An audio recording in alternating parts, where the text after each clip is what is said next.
우리 시간 함께 찬양하시겠습니다. 예수는 내 힘이요,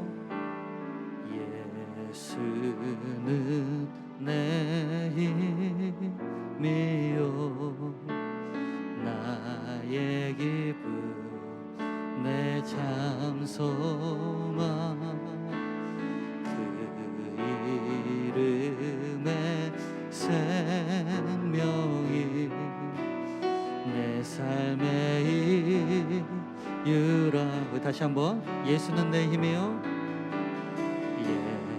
예수는 내 힘이요, 나의 기쁨 내 참 소망, 그 이름의 생명이 내 삶의 이유라. 오직 주만, 오직 주만 따라갑니다.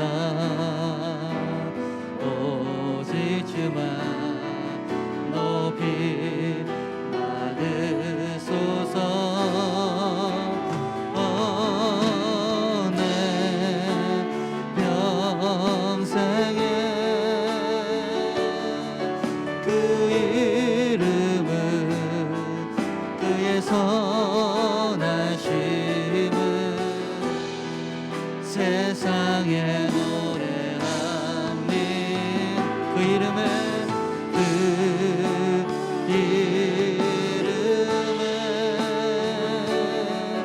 크신 능력 영원한 생명이 내 삶의 이유라. 다시 한번 고백합니다. 우리 높여서 예수는 내 힘이요, 나의 기쁨 내 참 소망, 그 이름의 생명이 내 삶의 이유라. 우리 고백합니다. 내가 사나 죽으나, 내가 사나 죽으나 그 이름을 위하여 내 모든 것 드리리. 나를 받으소서. 오직 주만, 오직 주만 따라갑니다.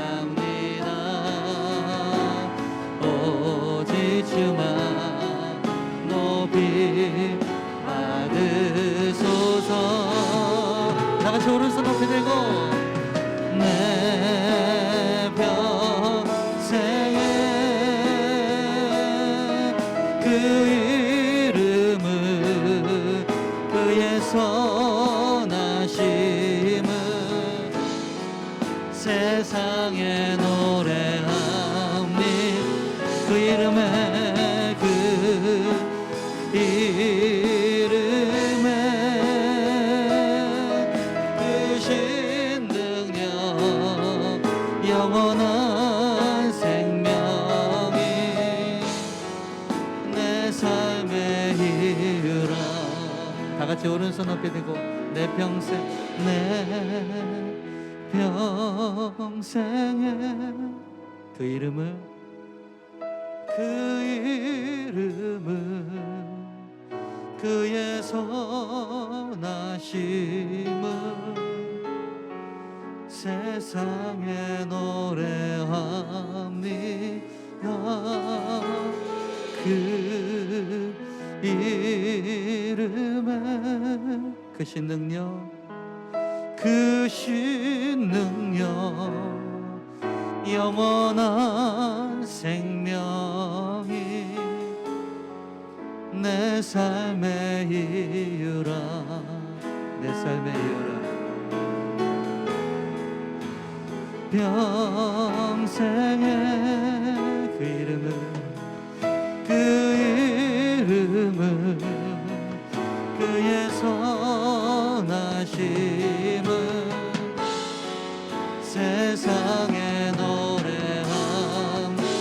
그 이름에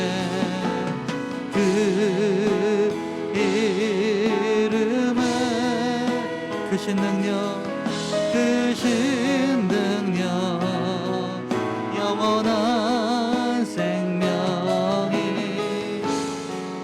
내 삶의 이유라 내 삶의 이유라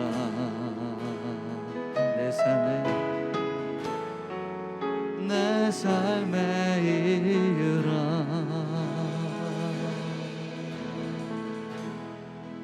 부르신 곳에서 나는 예배하네 어떤 상황에도 나는 예배하네 부르신 곳에서 나는 예배하네 어떤 상황에도 나는 예배 다 같이 오른손 앞에 대고 부르신 곳에서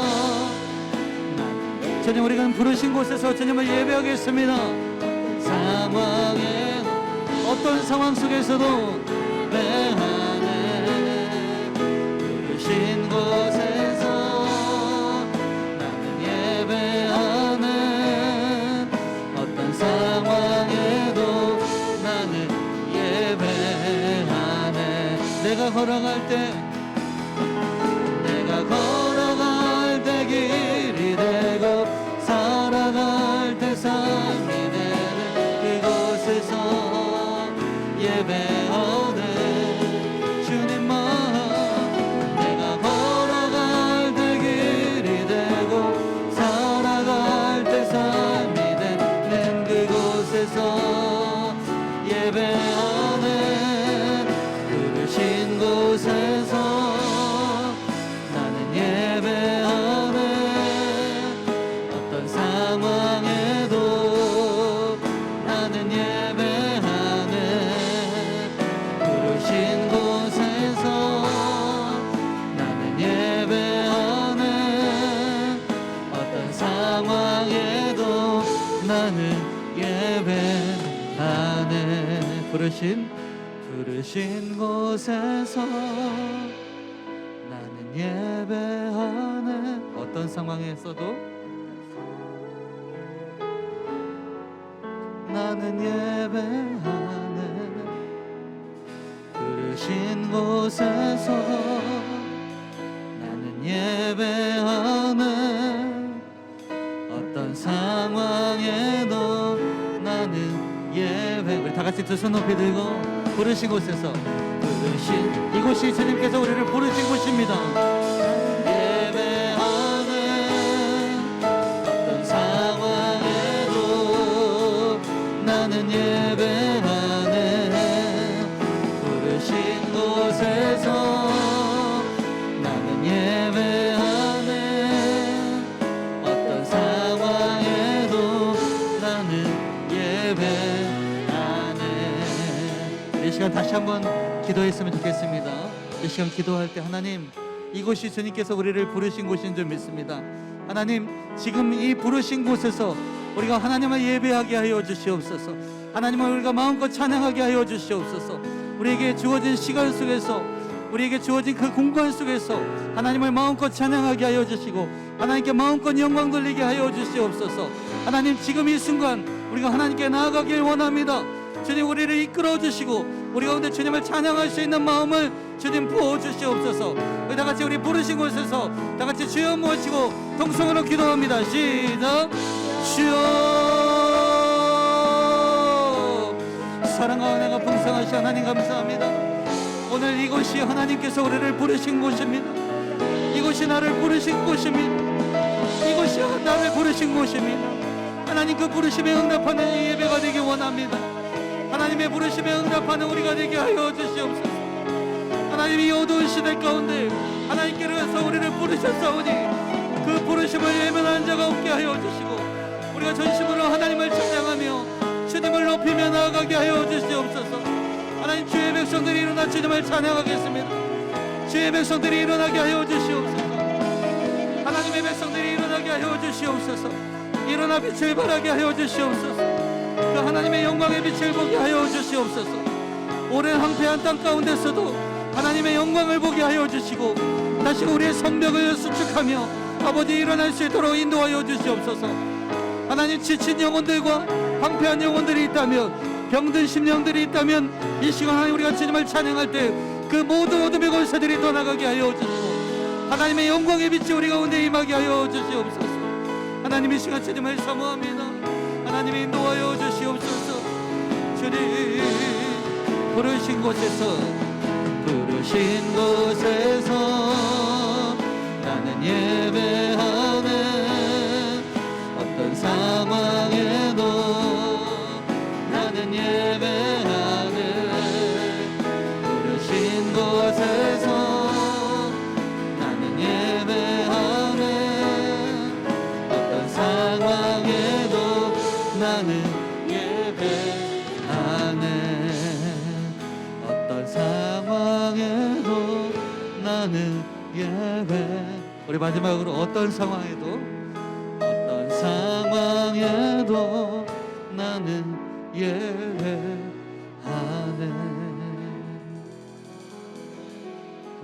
하나님께서 이곳에 우리를 부르신 줄 믿습니다.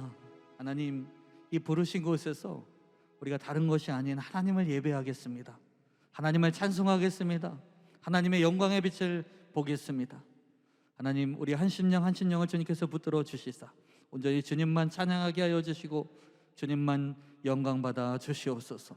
이 시간 하나님, 주의 백성들이 주님을 찬양할 때 하나님 주께서 임재하여 주시며 그 하늘의 영광으로 충만케 하여 주시옵소서. 이 시간도 주님께 모든 것을 맡겨드리오며 찬양받기 합당하신 예수님의 이름으로 기도하옵나이다. 아멘. 할렐루야. 우리 박수로 하나님께 영광 돌리겠습니다. 할렐루야. 따라하겠습니다. 일어나라 주의 백성. 이 찬양을 할 때 우리 다 같이 우리 일어나실 수 있는 분들 함께 일어나셔서 우리 함께 박수 치면서 찬양하시겠습니다. 힘차게 박수 치면서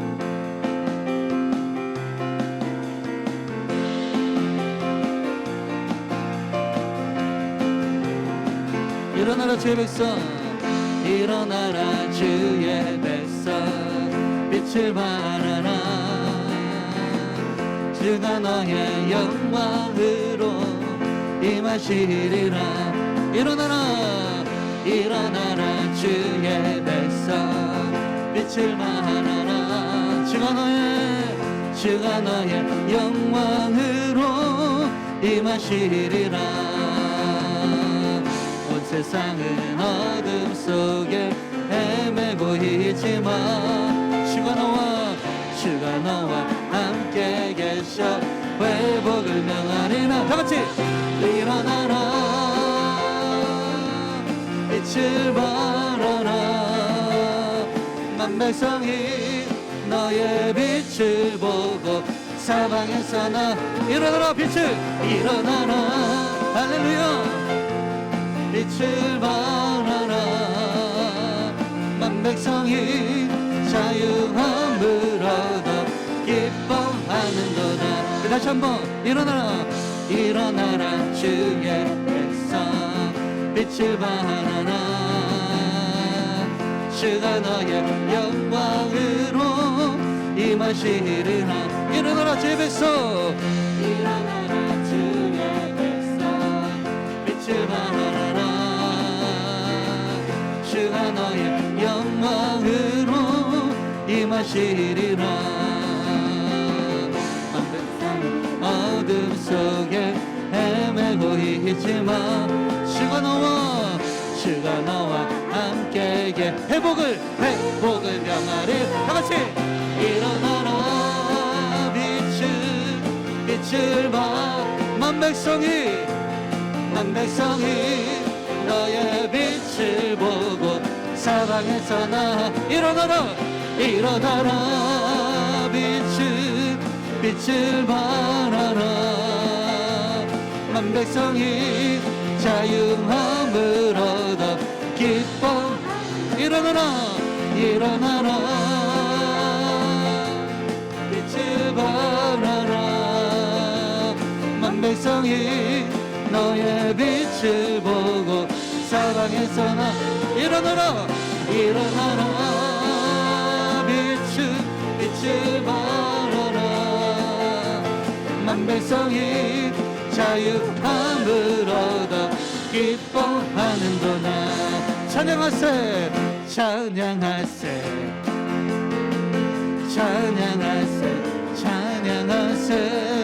함께 소리 높여 찬양들 우리 주님을 찬양합시다 할렐루야 찬양하세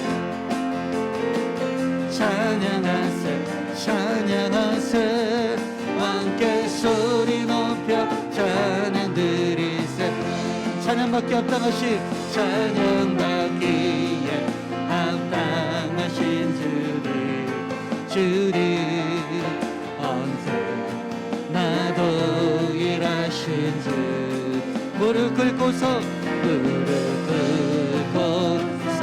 주 이름 외치세 예수 나의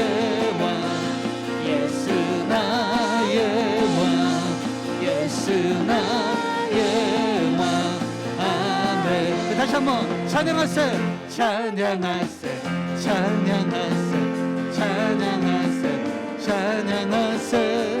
함께 소리 높여 찬양 드리세 우리 주님을 찬양합시다 찬양하세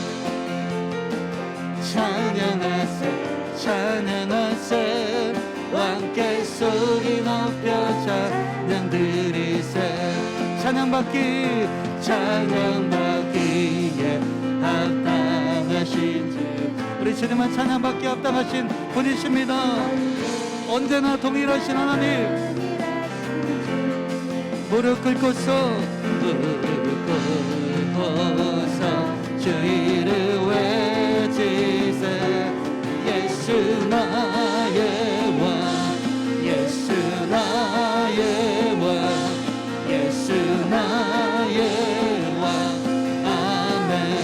예수 나의 왕 아멘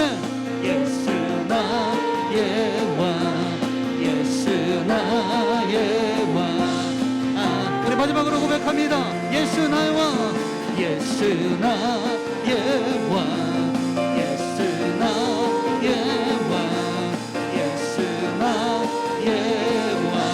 아멘 고백합니다 나의 창조자 나의 구원자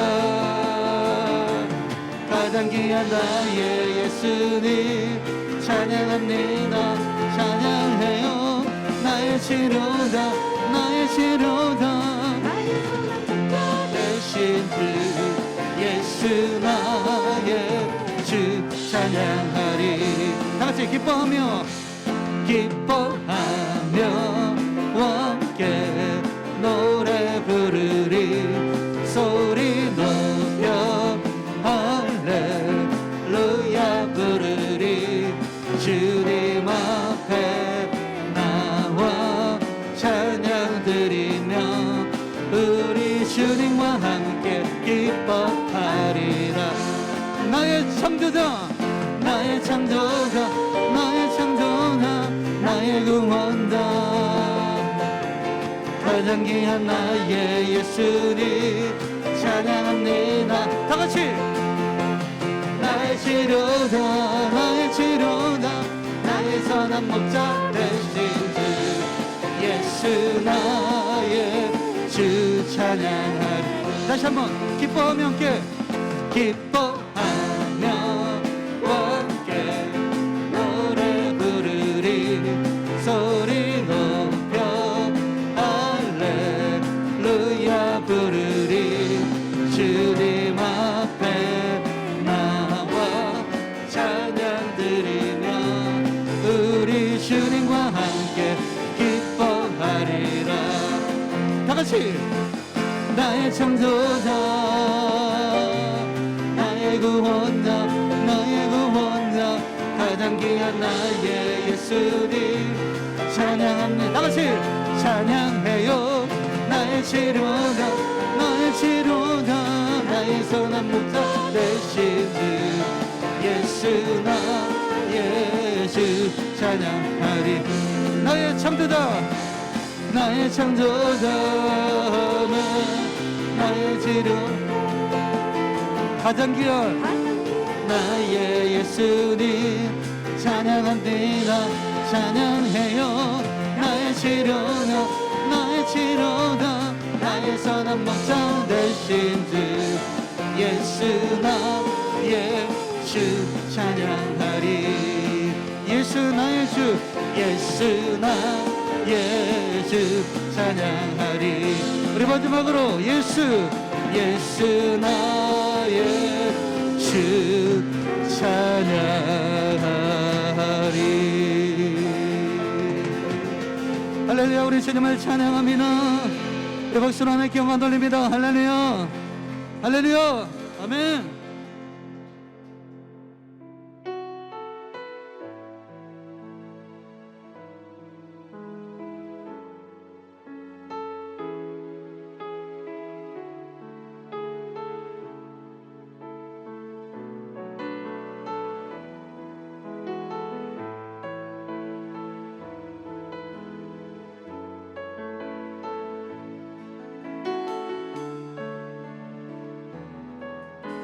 고백하시겠습니다.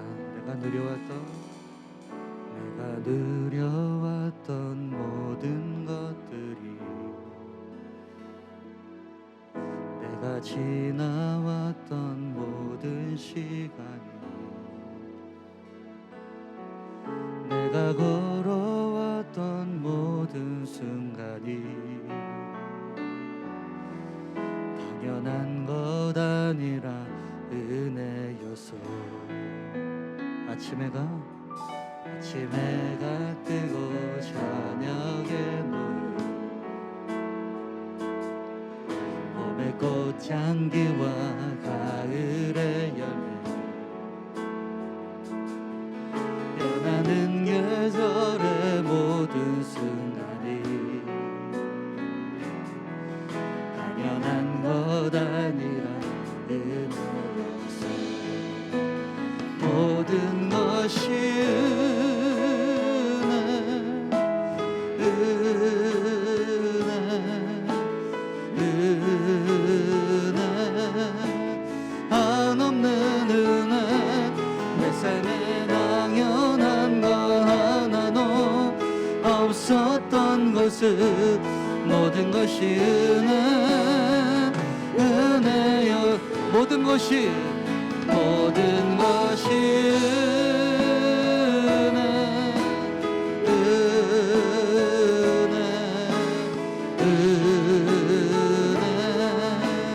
한없는 은혜. 내 삶에 당연한 것 하나도 없었던 것은 모든 것이 은혜여서. 내가 이 땅에 태어나 사는 것, 어린아이 시절과 지금까지 숨을 쉬며 살며 꿈을 꾸는 삶 당연한 것 아니었습니다. 것 아니라 은혜였어. 내가 하나님의 자녀로 살며 우리 옆에 사람을 축복하면서 오늘 찬양하고 예배하면서 복음을 전할 수 있는 축복이 당연한 건 아니었습니다. 당연한 건 아니라 은혜였소. 다 같이 모든 것이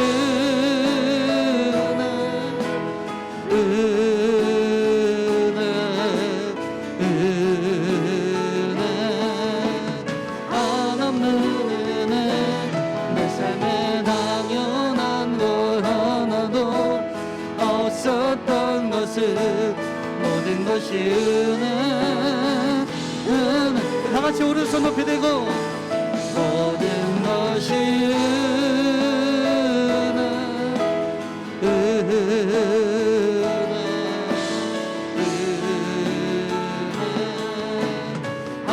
한없는 은혜 내 삶에 당연한 걸 하나도 없었던 것을 모든 것이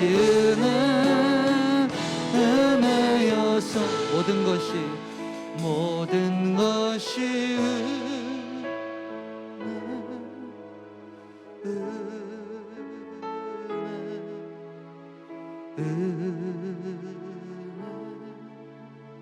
한없는 은혜 내 삶에 당연한 하나도 없었던 것을 모든 것이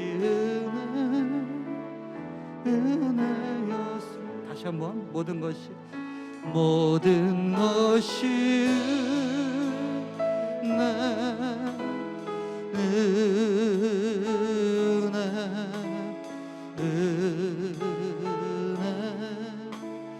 한없는 은혜 내 삶에 당연한 거 하나도 없었던 것을 모든 것이 은혜여서 모든 것이 은혜여서 우리 마지막으로 모든 것이 은혜여서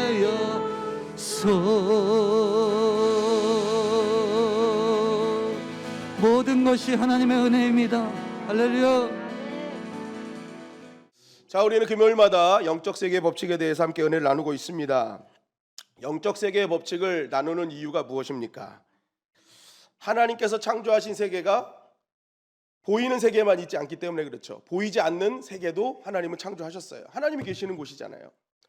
그리고 하나님께서 창조한 나 자신이 육신만 가지고 있는 존재가 아니라 하나님의 영이 들어온 영적 존재란 말입니다.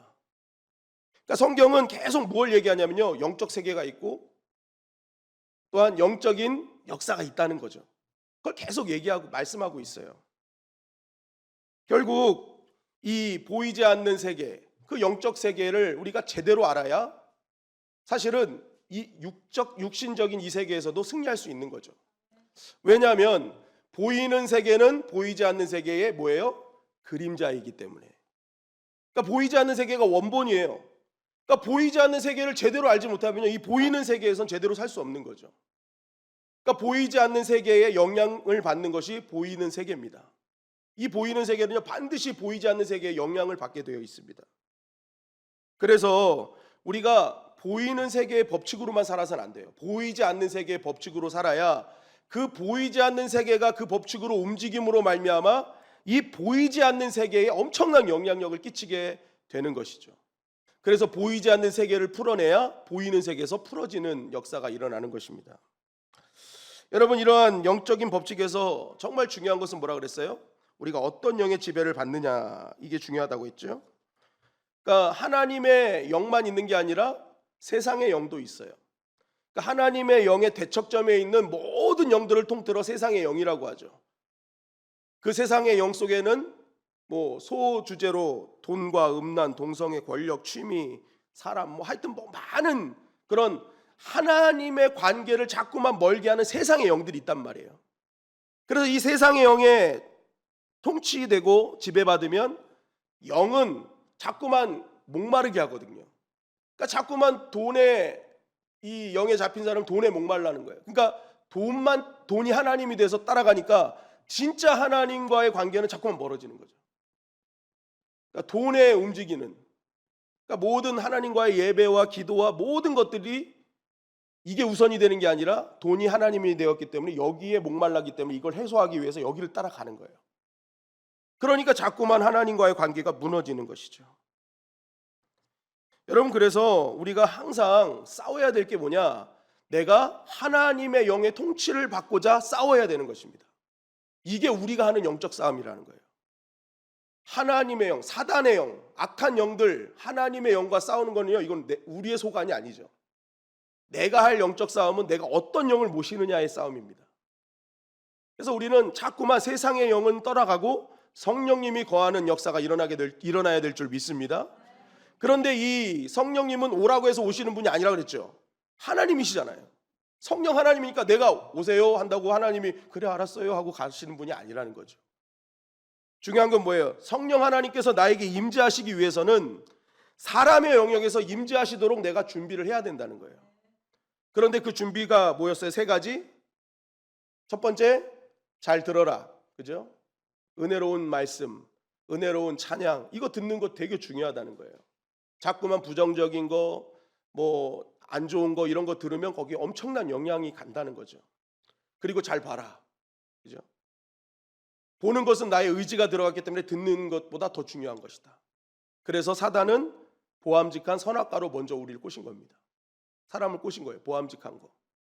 보게 만드는 거예요. 나쁜 거 자꾸만 보게 만들고 안 좋은 거 보게 만들고. 그러니까 이게 자꾸만 보는 것. 그래서 내 몸의 등불은 눈이잖아요. 우리 몸의 등불은 눈. 그러니까 보는 것이 우리 몸에 미치는 영향은 절대적이라는 것입니다. 세 번째는 뭐예요? 말하라라는 거죠. 말하라. 하나님께서는 구하는 자에게 성령을 주신다라고 말씀하셨죠. 말하는 거예요. 말하는 거. 하나님 도와주세요. 하나님 역사해 주세요.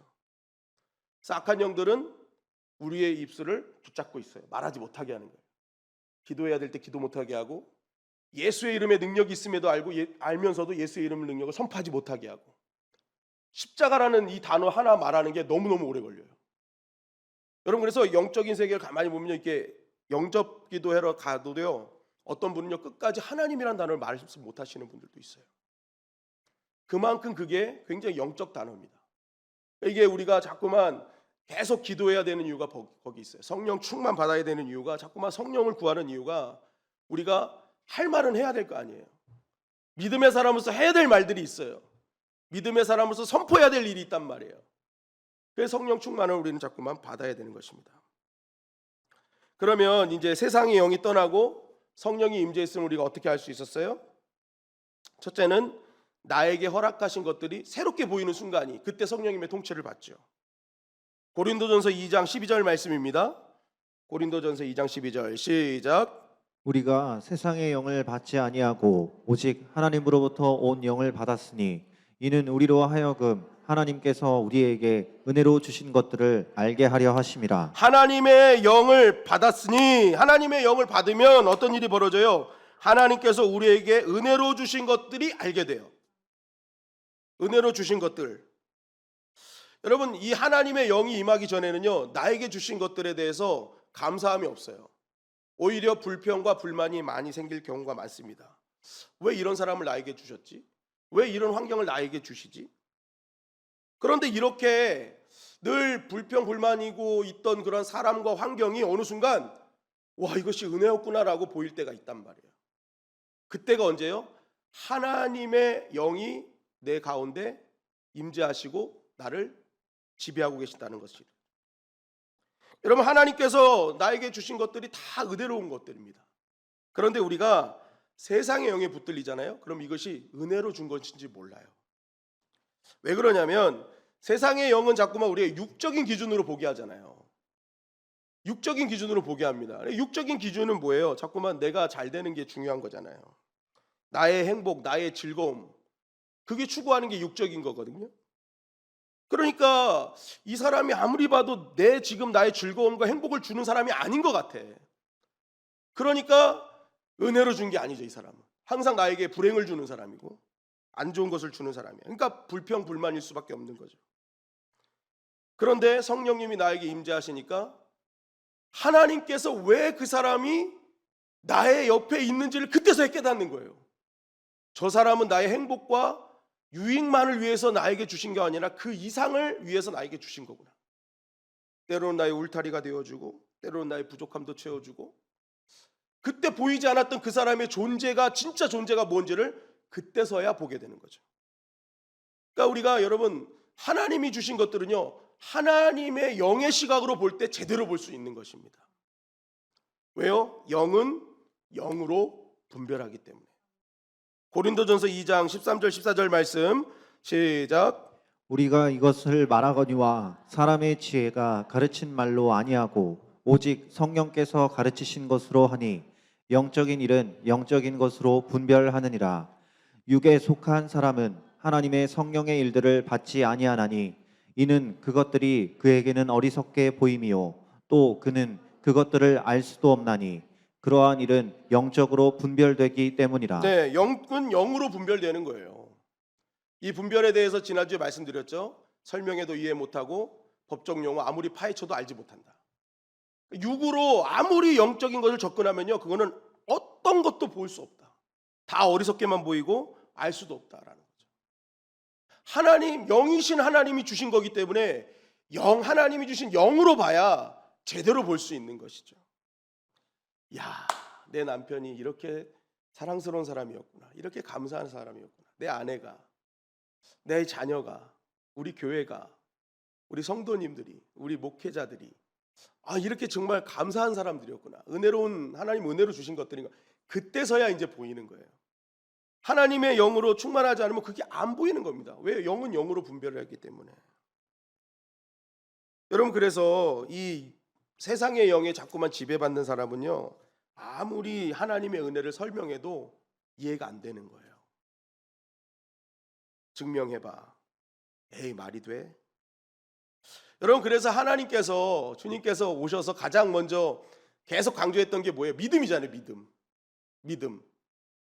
왜 그렇습니까? 요한복음 11장 40절 말씀이에요. 시작. 예수께서 이르시되 내 말이 내가 믿으면 하나님의 영광을 보리라 하지 아니하였느냐. 다 같이 믿으면 보인다. 네. 설명해서 보는 게 아닙니다. 이거는 영적인 것은요, 계속 그 사람이 하나님의 영으로 충만하지 않으면 아무리 설명해도 몰라요. 그러니까 일단 믿어라 하는 거예요. 믿어라. 그러니까 여러분, 그래서 우리가 신앙생활할 때 이 믿음이 정말 중요한 겁니다. 믿음이 정말 중요한 거예요. 설명해서 안 보이던 것이 믿으면 보입니다. 그래서 아브라함은 사실 나이가 많고 그 다 뭐 이렇게 애가 날 수 있는 태가 끊어진 상태였잖아요. 그런데 하나님께서 믿어라 하니까 육신적인 눈으로 볼 땐 이거는 말도 안 되는 일인데 믿어버렸잖아요. 그러니까 믿음의 조상이 된 겁니다. 설명해서 될 일이 아니거든요. 아무리 과학적으로 얘야 그게 아니라 이렇게 해서 이렇게 하다 아무리 설명해봤자 이게 됩니까? 안 되죠. 이해가 안 되죠.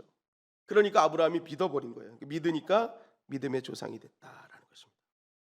여러분, 오늘도 믿음으로 보는 밤이 되기를 주님의 이름으로 간절히 축원합니다. 두 번째는 어떤 성령님의 통치를 받으면 어떤 현상이 일어나요? 생존에서 생명으로 바뀐다라고 했죠. 고린도전서 3장 3절 말씀입니다. 시작. 너희는 아직도 육신에 속한 자로다. 너희 가운데 시기와 분쟁이 있으니 어찌 육신에 속하여 사람을 따라 행함이 아니리요. 네, 바울이 하나님의 영에 속한 자가 아니라 육신에 속한 자의 특징이 뭐예요? 시기와 분쟁이 일어난다라는 것이죠. 시기와 분쟁의 특징이 뭐예요? 하나됨을 파괴하는 거죠. 하나됨이 없는 거예요. 하나됨이 없다는 것은 뭐예요? 철저하게 나만 아니면 돼요. 굉장히 이기적이고 자기만 생각하는 삶. 그러니까 자기의 생존을 위해서라면 다른 사람이 어떻게 되든 상관없어요. 그리고 다른 사람이 잘 되는 게 항상 눈에 가시가 되고 걸려요. 그래서 내가 피해보면 안 되니까 그 판을 다 엎어버리는 거죠. 그래서 자신의 영적인 사람이 아니라 육적인 사람들은요, 항상 생존에 목매여 있기 때문에 항상 그 사람이 가는 곳에는 100% 시기와 분쟁이 일어날 수밖에 없습니다. 왜요?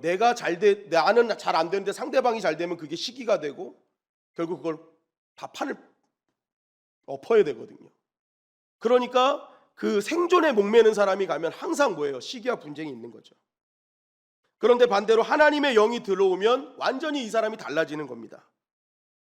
하나님의 영은요, 성령이 하나 되게 하신 것을 지키라고 하시잖아요.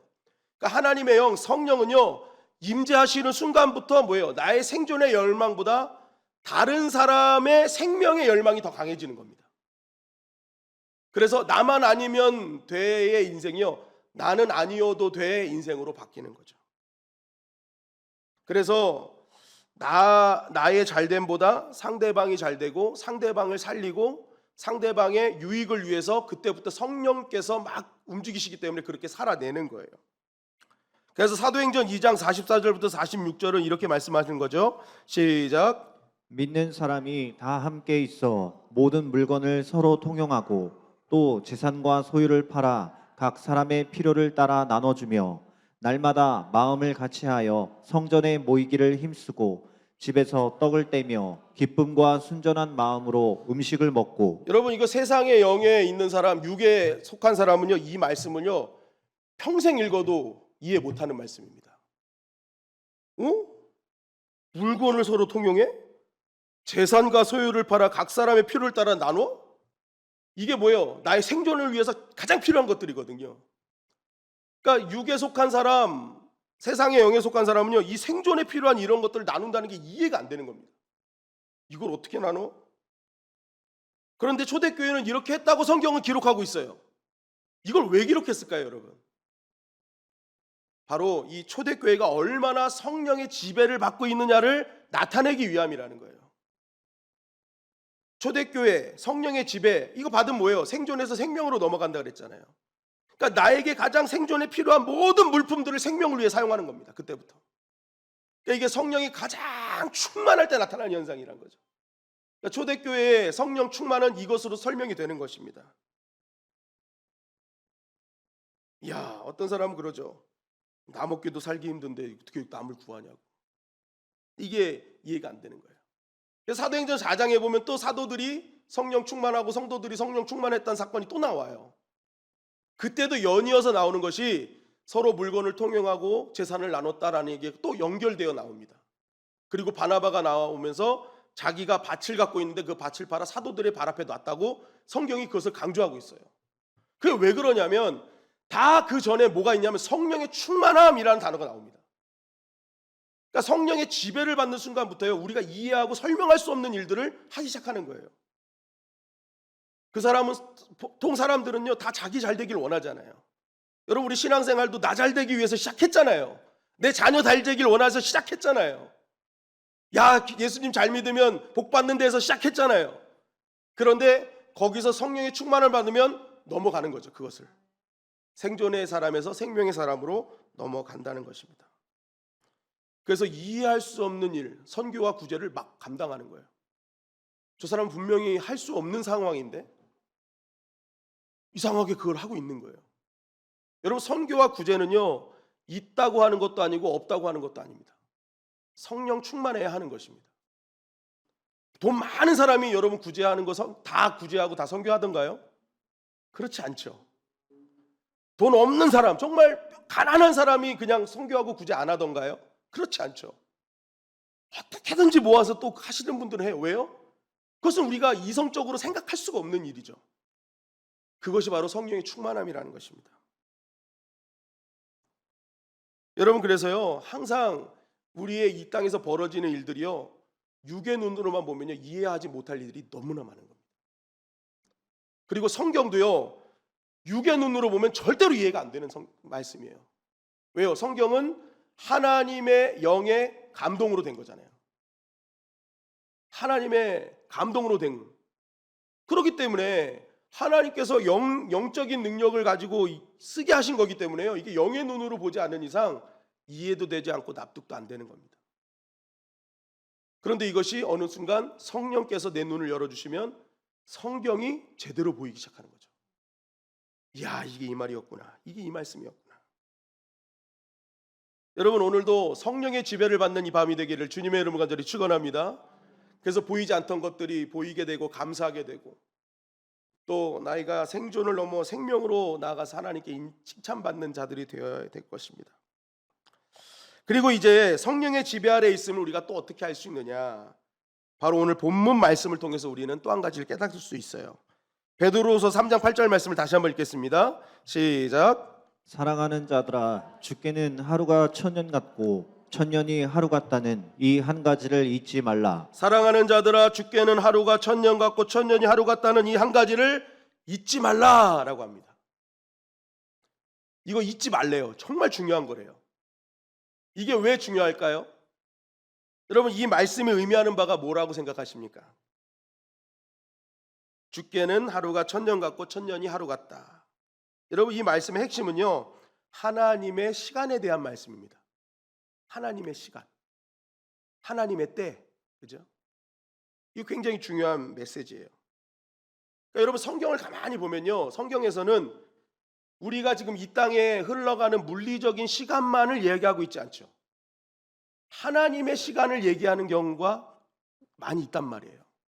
그래서 예수님이 내 때가 이르지 않았습니다 라고 했을 그 내 때가 뭐예요? 그게 우리가 지금 이 땅에 흘러가는 이 시간이 아니라 하나님이 계획하신 시간이죠. 그걸 의미하는 겁니다. 카이로스. 하나님이 준비하시고 계획하신 시간. 그러니까 예수님이 말씀하신 때는 예수님이 설정하신 때가 아니라 하나님이 계획하시고 하나님이 준비하신 그 시간이 이루어지지 않았다라고 말씀하시는 겁니다. 그래서 여러분, 성경에서 말하는 시간은 두 가지 시간이 있는 거예요. 보통 우리가 알고 있는 시간과 한 가지 더, 하나님이 준비하고 계시는 시간.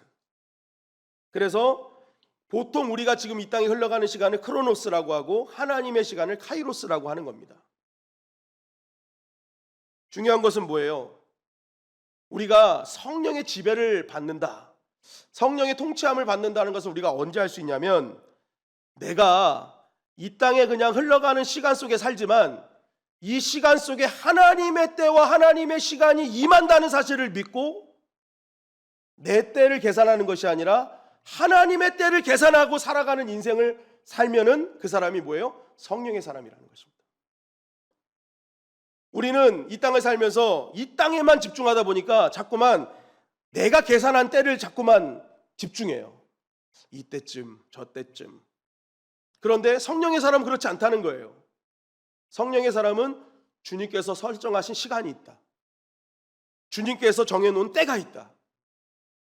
그래서 뭐예요? 그 때를 기다리는 사람, 그 사람이 성령의 사람이라는 거죠. 그런데 육에 머무는 사람은 자꾸만 흘러가는 시간에만 집중해요. 그래서 내가 설정한 때를 보고 있다가 그 때가 지나면 아니구나 하고 낙심하고 좌절하고 포기한다는 거죠. 여러분, 왜 이런 차이가 날까요? 하나님의 영에 지배받는 인생은요, 보이지 않는 세계가 있음을 믿거든요. 하나님의 세계가 움직여야 이 땅에 보이는 세계가 움직인다는 것을 믿거든요.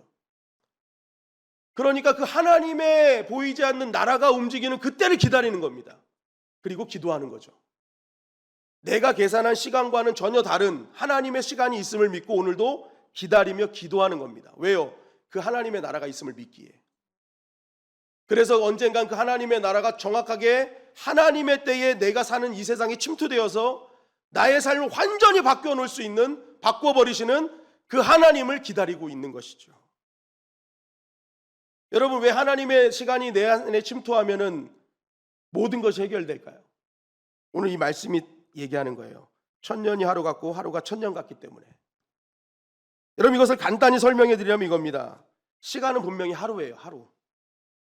그런데 우리가 살아가는 이 시간, 하루라는 시간 속에 천년이 이루어져야 될 그 많은 일들이 하루 만에 이루어져 버리는 겁니다. 내가 인간적으로 계산하면 이거는 한 1년 걸릴 것 같은데, 이거 한 10년 걸릴 것 같은데, 내가 이거 제한적인 내 능력으로 저 사람 만나고 이 사람 만나고 이거 서류 넣고, 이거는 엄청나게 시간 걸릴 것 같은데, 막 이런 일들이 있잖아요.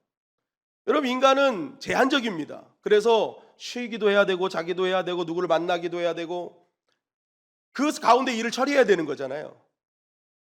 그것을 안 하고 한다고 해도 우리가 처리할 수 있는 일의 양은 제한적이란 말이에요. 그런데 하나님의 시간이 내 안에 딱 임하게 되면요, 나는 똑같은 하루를 사는데 어제와 다른 어마어마한 생각지도 못한 일들이 하루 만에 탁 이루어져 버리는 거죠. 내가 누굴 만나지도 않았는데 그 사람 하나님이 감동 주셔서 그 사람의 마음을 바꾸게 하시고. 그러니까 이게 하나님의 시간은요, 완전히 천년에 이루어질 만한 그러한 일들 하루 만에 합축해서 다 이루어지게 하시는 하나님의 때이기 때문에 그렇습니다. 여러분, 우리가 말레이시아 선교 갈 때도 성도님들이 헌금으로 준비한 선교 물품 안 뺏기려고 막 엄청 기도하고 갔잖아요. 엄청 기도하고 갔어요. 그래서 혹시라도 빼앗기면 좀 괜찮은 거, 빼앗겨도 괜찮은 걸 막 전진 배치 시켜놓고, 그리고 그 사람들 만나면 어떻게 얘기할까 막 고민하고 갔어요. 그런데 우리 선교팀 물품만 딴 비행기가 갖고 가버린 거예요. 물건 어디 갔어? 물건 어디 갔어? 놀라운 사실은요, 그때는 왜 그런가 몰랐는데 이게 그 공항의 실수로 인해서 벌어진 일이라고 그 물건을요 검열도 안 하고 거의 그대로 선교팀이 묵고 있는 숙소에 그대로 다 갖다 줘 버렸습니다. 하나도 안 없어졌어요. 우리가 생각하는 거는 안 뺏기려고 어떻게 하면 안 뺏길까? 빼앗겨도 좀 괜찮은 것만 뭐 이렇게 앞으로 좀 해놓자 막 별의별 생각을 했는데 하나님의 때와 하나님의 시간은 완전 다른 거죠. 하나님의 그 시간과 때가 우리의 삶의 시간에 침투해 버리니까요, 우리가 생각지도 못한 일들이 막 벌어지는 것입니다. 여러분, 그래서 우리가 성령의 지배를 받는다는 것은요, 어떤 사람이냐, 항상 하나님께서 이루실 그 때가 있음을 믿고 오늘도 기도하고 기다리는 거예요. 따뜻합니다. 기다리면 이삭이고 이삭이고 서두르면 이스마엘이다. 이건 뭐 절대적 진리죠. 기다리면 이삭이고 서두르면 이스마엘이에요. 제가 전도사 때 이제 우리 큰아이가 태어날 때가 됐습니다. 그러다 보니까 이제 갓난아기가 태어나니까 이거 집이 좀 그래도 이게 좀 괜찮은 데로 가야 되지 않냐. 지금보단 괜찮은데. 그때 집이 정말 너무 상태가 안 좋았거든요. 그래서 좀 집이 좀 괜찮은데, 그나마 지금 사는 데보다 괜찮은 데로 가려면, 그나마 LPG가 아니라 도시가스 있는 데로 살려면 그 교회에서 좀 멀리 떨어진 데를 살았어야 돼요. 교회에서 멀리 떨어진 적이 없었거든요. 그러다가 아기를 위해서 우리가 좀 상태가 괜찮은 집으로 이사 가자 해가지고 좀 교회에서 멀리 떨어진 집을 골라서 여기 괜찮겠다 하고 계약금을 걸고 이제 계약을 했어요. 며칠 뒤에 담임 목사님이 부르세요. 그래서 갔습니다. 갔더니 집 이야기를 하시면서 교회가 주차장 부지 만들려고 사놓은 집이 있대요. 근데 주차장 만들려면 시간이 걸릴 것 같으니까 거기 들어가서 살라는 거예요. 다른 집 계약했거든요 지금. 근데 목사님이 뜬금없이 그 집 가서 살래요. 그 집 갔더니 방도 3개요, 거실도 있고 옥상도 있고 막 정원도 있고, 우리 집사님이 거기서 고추도 키우고 막 토마토도 키우고 막 그랬거든요. 이야, 이게 뭐냐 해가지고 이제 그 계약한 주인한테 가서 우리가 상황이 이렇게 돼서 아무래도 집을 다시 빼야 될 것 같다고. 그래가지고 이제 알겠다고 집주인이 하더니 잠수를 타버렸어요. 그리고 계약금을 다 날려먹었습니다. 결국 집주인을 못 만났어요. 그때 그것도 마이너스 통장에서 뺏어준 건데 마이너스가 더 심해졌습니다. 조금만 기다리면 준비된 것이 있었는데 너무 서둘렀어요. 너무 서둘렀어. 그러니까 하나님께서 담임 목사님에게 이렇게 알려주셔가지고 이제 아기가 나니까 집이 좀 필요하겠구나 뭐 이런 생각을 하게 하셨겠죠. 조금만 기다리면 될 거를 그거 못 기다리고 서두르니까요, 계약금도 날려먹었어요. 물론 나중에 왜 그렇게 하셨는지는 이해가 되게 하셨어요. 왜냐하면 그 우리가 이사 가려는 집에 엄청나게 센 무당이 살았대요. 엄청나게 센 무당이, 유명했던 무당이. 그러니까 제가 전도사 아주 초기였거든요. 그러니까 제가 가봤자 영적으로 딸릴 것 같으니까 하나님이 못 가게 하신 거예요. 지금에야 주여 주여 하고 막 싸웠지만 그때는 막 성령의 뭐 이런 사역 이런 거 한 적도 없거든요. 그러니까 하나님이 알아서 막아주신 거예요. 아기가, 저는 또 어린이잖아요. 아기가 만약에 그런 무당한 구타던 곳에 갓난아기가 들어간다고 생각해 보세요. 얼마나 영적으로 안 좋겠어요. 그러니까 하나님께서 다 운행하셔서 하나님이 다 막아주시고 하나님의 시간이 임하니까요, 그냥 알아서 다 해결이 되더라라는 것입니다. 여러분, 하나님의 때를 기다리는 자들이 되시기를 주님의 이름으로 간절히 축원합니다. 그런데 이 하나님의 때가 언제 임하느냐는 거예요. 하나님의 나라가 이곳에 통치를 하시고 침투를 하셔야 되는데 그게 언제냐? 창세기 28장 10절부터 13절 상반절 말씀입니다. 시작. 야곱이 브엘세바에서 떠나 하란으로 향하여 가더니 한 곳에 이르러는 해가 진지라. 거기서 유숙하려고 그곳에 한 돌을 가져다가 베개로 삼고 거기 누워 자더니 꿈에 본즉 사닥다리가 땅 위에 서 있는데 그 꼭대기가 하늘에 닿았고, 또 본즉 하나님의 사자들이 그 위에서 오르락 내리락 하고, 또 본즉 여호와께서 그 위에 서서 이르시되 도망가던 야곱의 눈에 갑자기 보이는 게 뭐예요? 하늘과 땅을 연결하는 사닥다리를 통해 천사가 오르락 내리락 하는 걸 봅니다. 자, 하늘이 열려 있고 땅 아래에 사닥다리가 있어서 오르락 내리락 하는 거예요. 하늘의 공간이 땅으로 연결되는 걸 본 거예요. 이거를 본 야곱이 이렇게 고백합니다. 창세기 28장 16절 말씀 시작. 야곱이 잠이 깨어 이르되 여호와께서 과연 여기 계시거늘 내가 알지 못하였도다. 이에 두려워하여 이르되 두렵도다. 이곳이여 이것은 다름 아닌 하나님의 집이요 이는 하늘의 문이로다 하고. 오르락 내리락 하늘의 공간이 땅으로 침투하는 이 장면을 보면서 야, 여기가 하나님의 집이네, 이게 하나님의 문인, 하늘의 문이네 생각 말한 거예요. 하늘의 문이네. 그래서 제단을 쌓는 거예요. 제단을 쌉니다. 나중에 창세기 35장에도 야곱이 이곳에 다시 와서 또 예배의 제단을 쌓죠. 하나님의 나라가 임하는 문, 하나님의 나라가 통치가 되는 그 현장, 이것이 여러분 나중에 성전의 모티브가 됩니다. 성전이 하나님이 임하시는 문이에요. 문. 그래서 여러분 솔로몬 성전일 때 하나님이 임하시잖아요. 따라서 성전이 하나님의 나라를 이어지는 문이다. 이어주는 문이다. 네. 여러분 우리가 왜 성전에 모여야 되느냐, 왜 여기서 찬양해야 되고 예배를 드려야 되느냐, 이곳이 게이트예요. 게이트. 하나님의 나라가 연결되는 게이트가 이곳이라니까요. 그러니까 성전을 사모하고 성전에 예배하는 그곳에 하나님의 역사가 가장 뜨겁게 일어나는 겁니다. 그런데 신약에 넘어오면서 이것이 확대가 됩니다. 고린도전서 3장 16절 말씀 시작. 너희는 너희가 하나님의 성전인 것과 하나님의 성령이 너희 안에 계시는 것을 알지 못하느냐. 자, 보이는 성전이 하나님의 나라가 열리는 게이트였어요. 그런데 신약에 넘어오면서 어떤 일이 벌어집니까?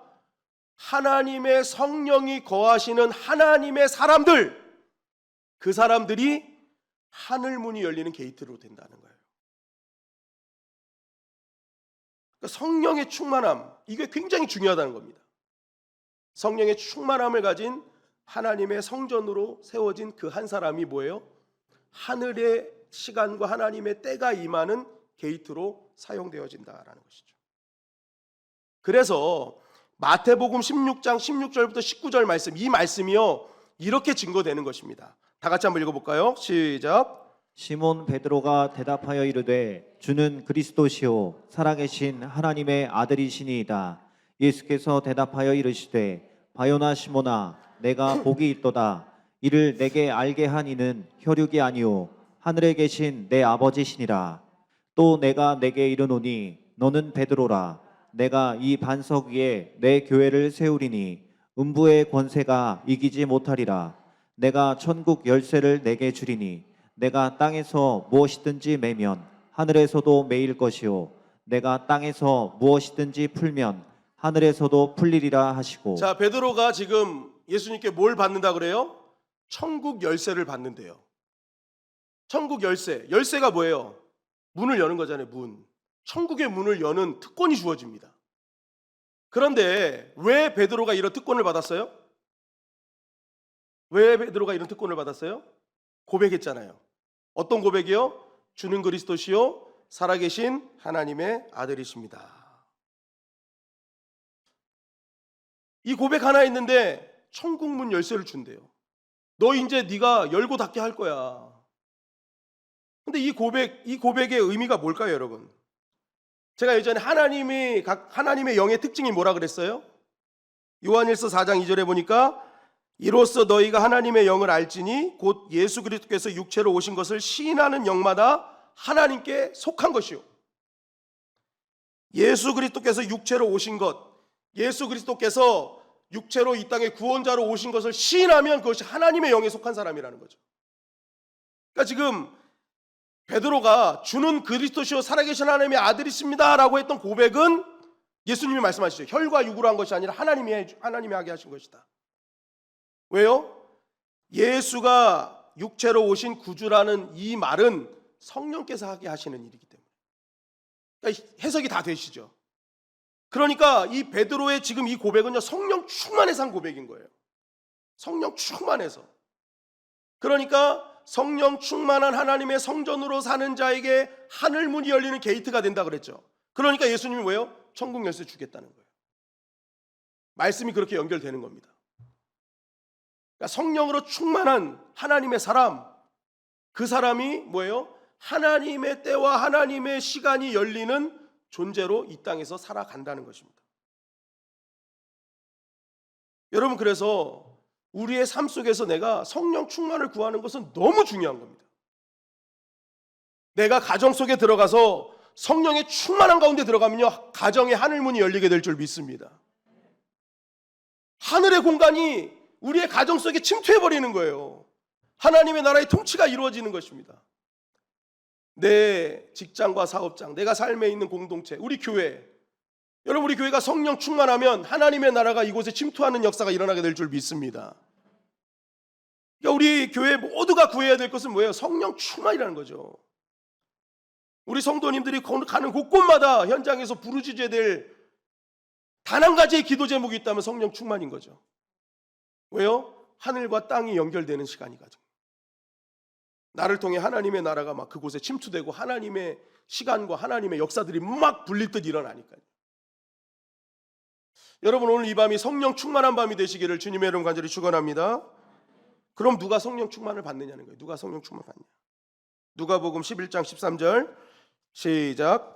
너희가 약할지라도 좋은 것을 자식에게 줄 알거든 하물며 너희 하늘 아버지께서 구하는 자에게 성령을 주시지 않겠느냐 하시니라. 구하는 자에게 성령 충만을 주신다. 오늘 이 밤 성령 충만을 구하는 밤이 되기를 간절히 소망합니다. 아멘. 사도행전 10장 44절 말씀 시작. 베드로가 이 말을 할 때 성령이 말씀 듣는 모든 사람에게 내려오시니 네, 성령이 말씀을 듣는 모든 사람에게 내려왔다. 여러분, 이 말씀을요, 내 마음판에 새기고 이 말씀이 나를 살리는 말씀이다.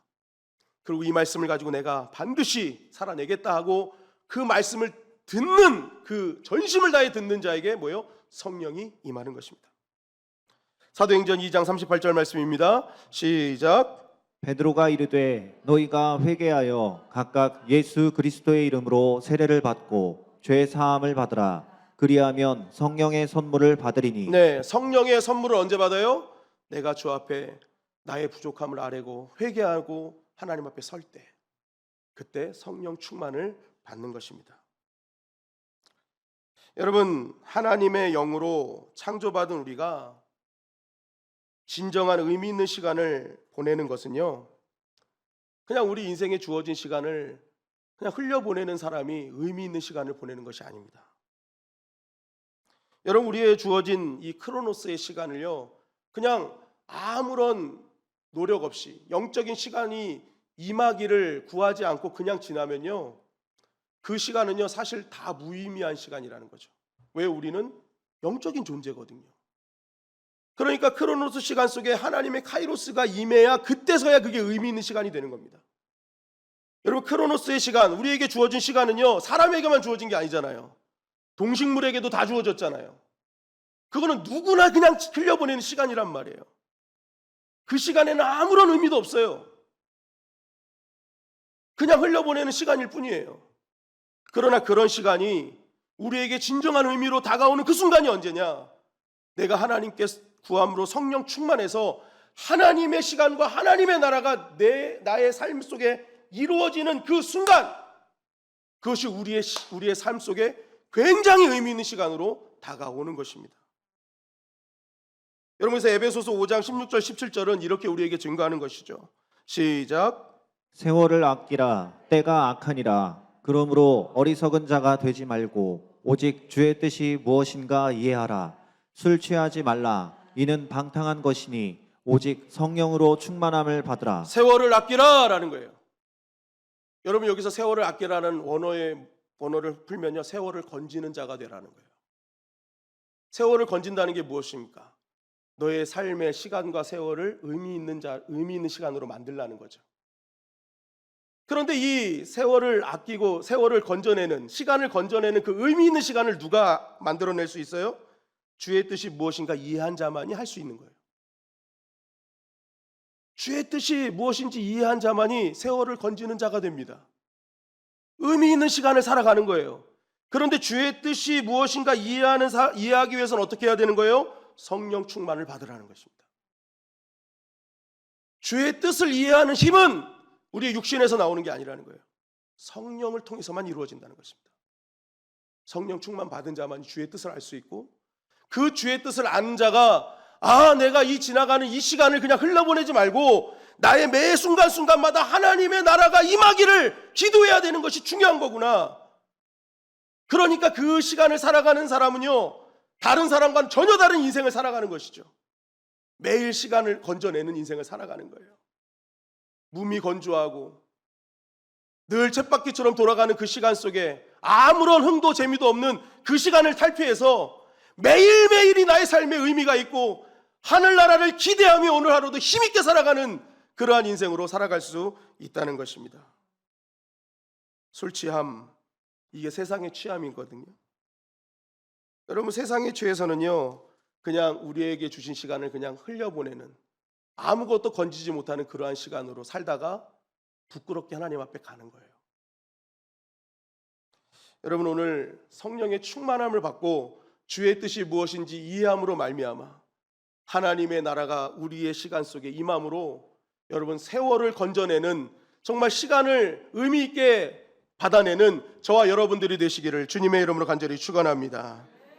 오늘 이 밤 하나님, 내가 하나님의 성령에 충만한 성전이 되게 하셔서 내가 가정으로 향할 때 그 가정 속에 하나님의 나라가 침투하게 하시고, 내가 가는 곳곳마다 내 자녀들마다 하나님의 나라가, 하나님의 뜻이 이루어지게 하시고, 서두르지 말고 기다리며 하나님의 뜻을 구함으로 더욱더 하나님께 영광 돌리는 믿음의 삶이 되게 하여 주시옵소서.